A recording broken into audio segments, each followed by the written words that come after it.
Stop Being a Nice Guy by Robert Glover. Chapter 1. Nice Guy Syndrome. Nice guys are men who are concerned about looking good, avoiding conflicts, and trying not to upset anyone. They think that if they are like that, they will become happy and loved. But in most cases, this does not happen. The author had many similar clients. One tried to do all the housework after work, wash the floors and dishes, clean the house, and so on. But each time his wife found something to complain about, and the next time he did even more. The other had many female friends. They said he was a good listener and often called him to share their problems.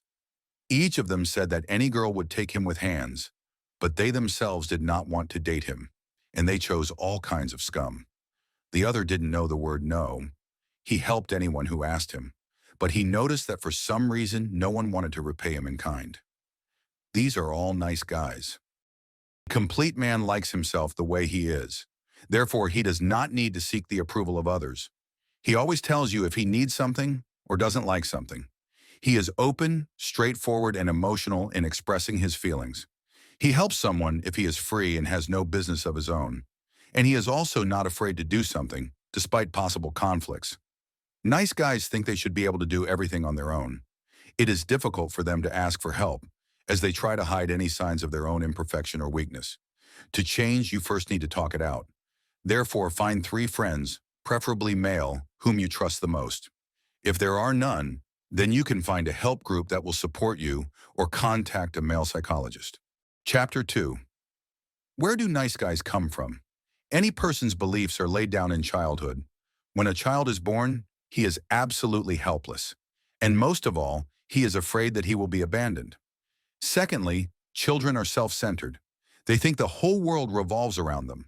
And every time a child feels that he has been abandoned, he will believe that he is to blame for this. For example, when he cries and no one picks him up, his parents get angry at him, scold or beat him, demand the impossible from him, or say they will leave him if he does not follow them now. Therefore, he has thoughts that it is unacceptable to be himself, since people close to him do not pay proper attention to him. Thus, he develops toxic shame, that is, a state when he is sure that he was born bad, defective, not like others, or unworthy of love. And children start behaving differently. Someone, when they feel lonely, can behave badly just to be noticed, even in a negative way. And someone suppresses their individuality and becomes what others, in the boy's opinion, want him to be. He has the idea in his head that he will be loved only if he is different from his alcoholic father. He will not make mistakes, will get good grades, will not be sad, will not cause trouble to anyone, and so on. Therefore, the rest of his life will be based on these beliefs. Every year, there are more and more nice guys as the number of divorces increases, and the child is raised only by a woman, and fathers in the regions are less likely to be at home since they work shifts. And when they arrive, they are passionate about TV and alcohol. Therefore, they are not sociable. Why did boys stop understanding what it means to be a man and began to depend on the approval of women? Female teachers are mainly taught in schools, which is why students also have to please women. And now radical feminism is becoming more active, whose representatives claim that all men are disgusting by nature. And these messages mainly affect men who are used to seeking approval from women, and they try to change even harder. Think about it. Was there something similar in your childhood? If so, write down the possible factors that have inspired you that it is wrong to be yourself. Share this information with a reliable person and describe your feelings that you feel at the same time. The purpose of this task is to find the reason so that you can then replace these beliefs with more correct ones and change your current life strategy. Chapter 3. Learn to meet the needs of someone who is really important. So as we have already understood, a nice guy does everything to get someone's approval. Therefore, he can pay attention to something in himself. For example, on physical attractiveness, white teeth and a clean-shaven face, on some of their own business or skills, the ability to dance well or work hard, or on something external, for example, that they have an attractive wife, a cute child, or a good car to fill their price and get approval surrounding people. These are called bindings.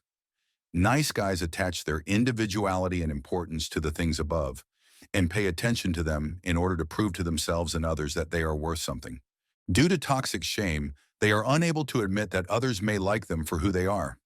Make a list of what you are focusing on. It can be a hairstyle, expensive clothes. You can avoid drinking alcohol and keep yourself in good shape just to be praised.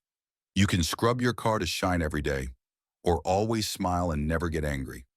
Nice guys view sex as the highest form of approval and believe that a woman must be in a good mood to want to have sex. Such men are constantly afraid to do something that might upset the woman they want to have sexual contact with. Therefore, they go out of their way to never upset her. They always apologize first so that it doesn't happen. This gives a woman the opportunity to twist a man. She also determines his importance. That is, if she says that he is wrong or that he is an asshole, a nice guy will be inclined to believe that she is right.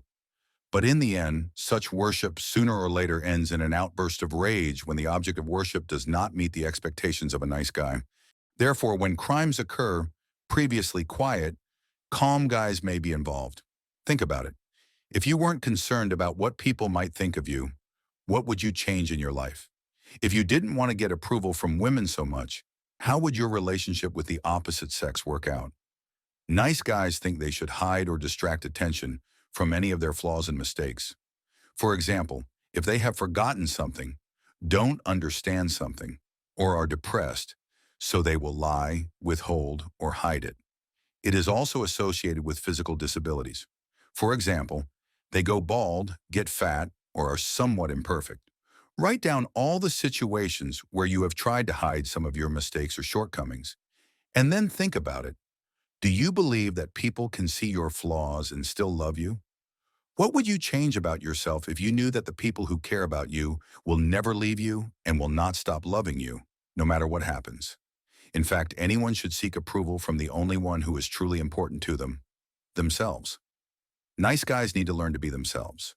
To begin with, pay attention every time there is a desire to impress someone or get approval. For example, he may realize that he spends too much time on his hairstyle, tries to run across a pedestrian crossing as quickly as possible so as not to delay cars, or help someone, even if he himself has a lot to do. When he begins to notice these moments, he will be able to ask himself an important question: is this really what I want?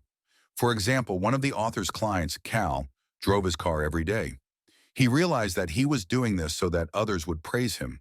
Therefore, wanting to change, he decided not to touch her at all for a month. A week later, it was covered in mud, and as he drove along the road, he was sure that people were looking at his dirty car and judging him. But a month later, no one said anything about his dirty car. No one left him or stopped loving him.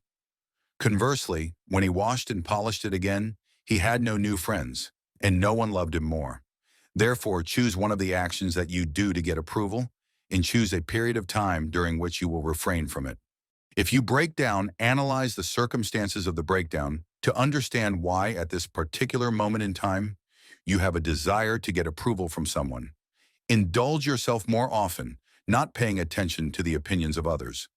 For example, sleep as much as you want, go out with friends, eat junk food, play, buy yourself something, or go to a massage therapist. When a nice guy starts doing something good for himself, he will feel uncomfortable. He may feel fear, anxiety, guilt, or confusion. These feelings are the result of cognitive dissonance.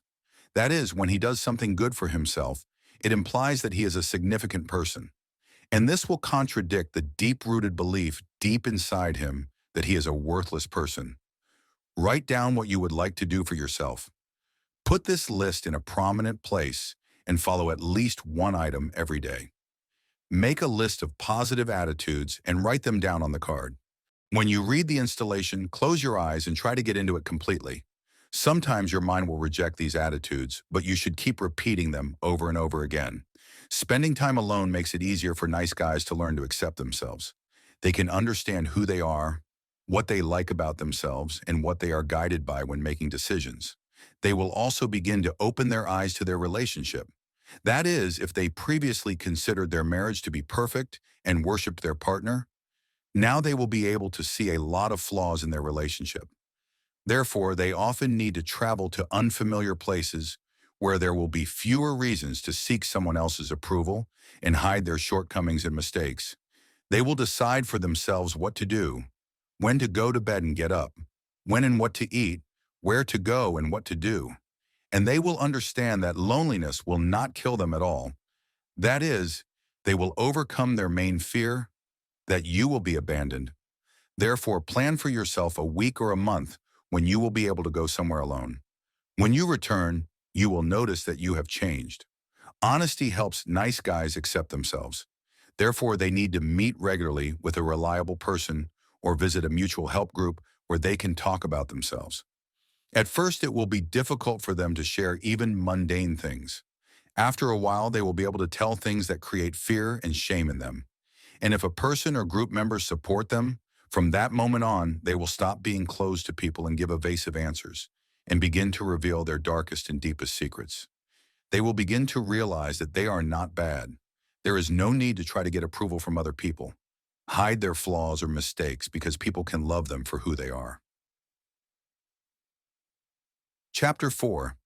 Make your needs a priority.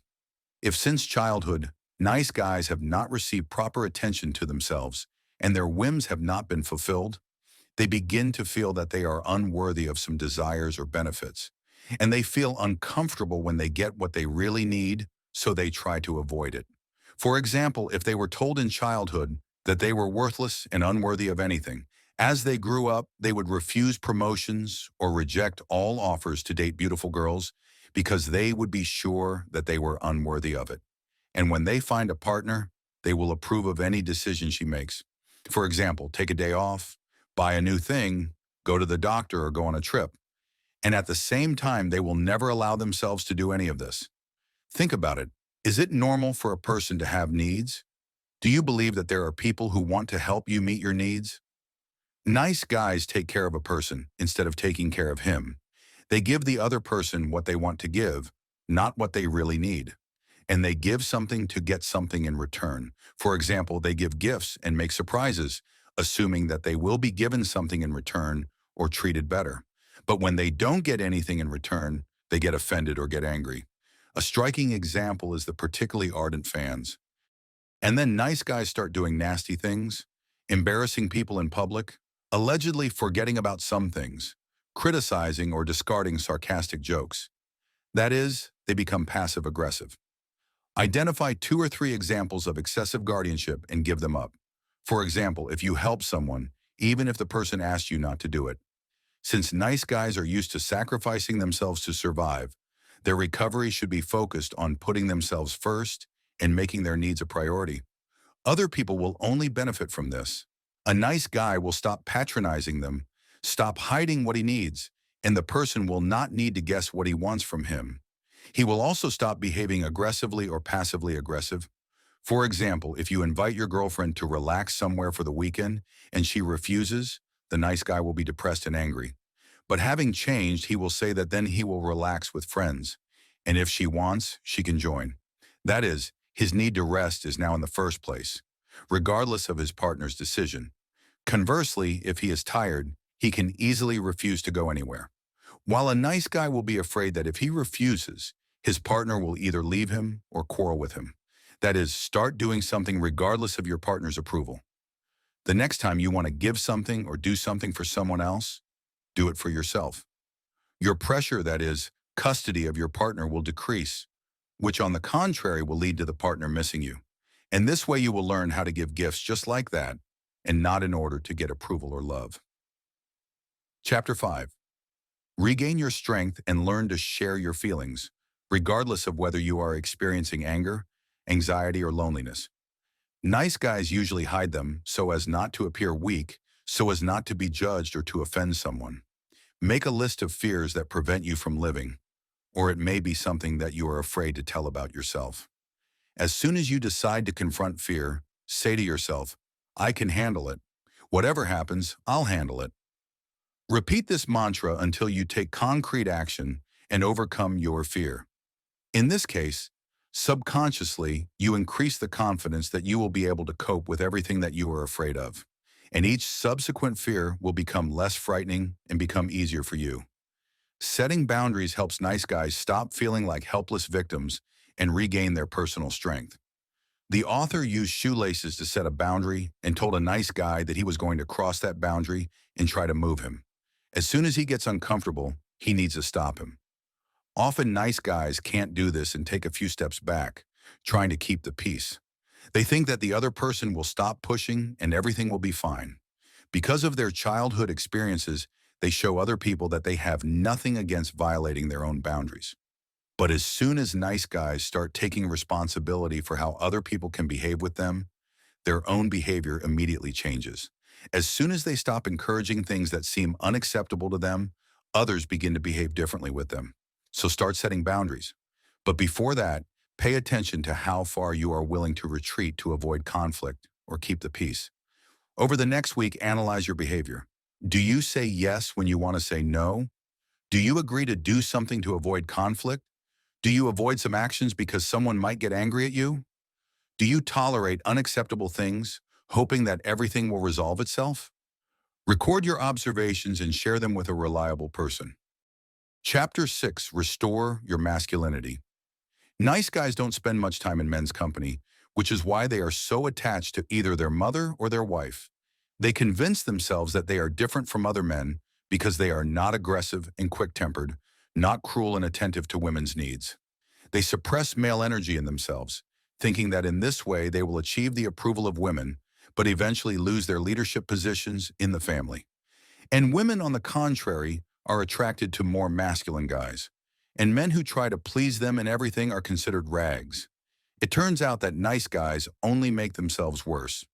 Restoring masculinity includes, first, establishing a connection with other men. Start chatting more with your neighbor, sign up for some sports section, or join the army. In general, look for men. This way you will be less susceptible to female approval. Secondly, gaining strength. Mostly nice guys are soft-bodied, so they need to start exercising. And to do this, get rid of bad habits: drugs, alcohol, smoking, coffee, etc. Only by gaining strength will he become more confident and independent. Thirdly, absorb the behavior pattern of other men. Think about what qualities a man should have. Do you know anyone who has them? So one can teach you how to take risks and test yourself for strength. The second, how to express your feelings, and so on. But first of all, their fathers should take over the upbringing of boys. For example, in some families, in order to break the symbiotic bond with their mothers, boys behave aggressively, swear, and send everyone away. The father should draw the boy's attention to a healthier model of masculinity. That is, to teach how to manage your aggression, libido, how to communicate with women, how to contact men, and most importantly, how to develop your own masculinity.